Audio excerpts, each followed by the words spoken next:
On the run from conflict, these families have sought refuge near the marshland in Lankien, an area under the control of the rebel opposition.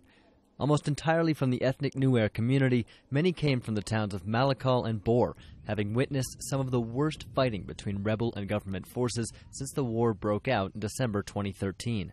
They are among some 1.5 million internally displaced across South Sudan. Running low on patience, 67-year-old Chuanbie Duap is losing faith that the crisis will be resolved anytime soon. I have no hope. I don't know when this fighting will end or not. It all depends on the influence of people outside of here. Lankien in northeastern Jonglei state is a stronghold for the opposition, which controls territory up to the Ethiopian border. The people who fled here have mixed in with the local community. There are no overcrowded camps like in other parts of the country, but their presence is putting a strain on local resources.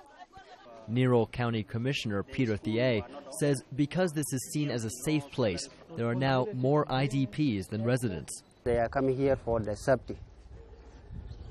Here in Nirol, we have a so-called natural defense. One thing is a river, in which there is no access for the government to cross the river. But government troops are not far away, and they control most of the major trading routes.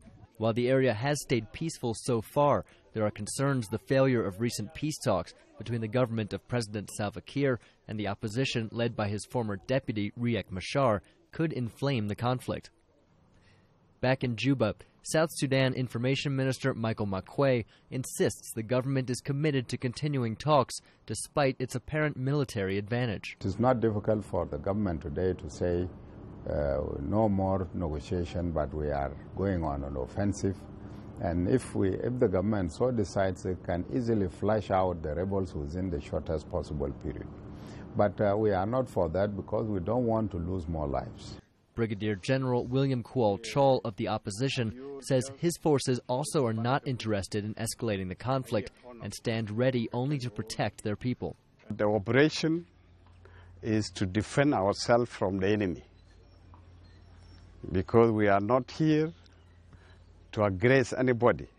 And why I'm here is not my choice.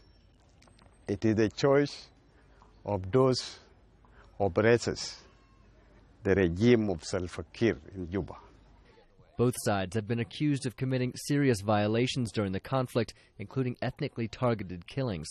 And despite their apparent goodwill, deep distrust persists and low-level fighting continues. A vulnerable population, losing patience and hope, remains stuck in the middle. Gabe Joselo, VOA News, Lankien, South Sudan.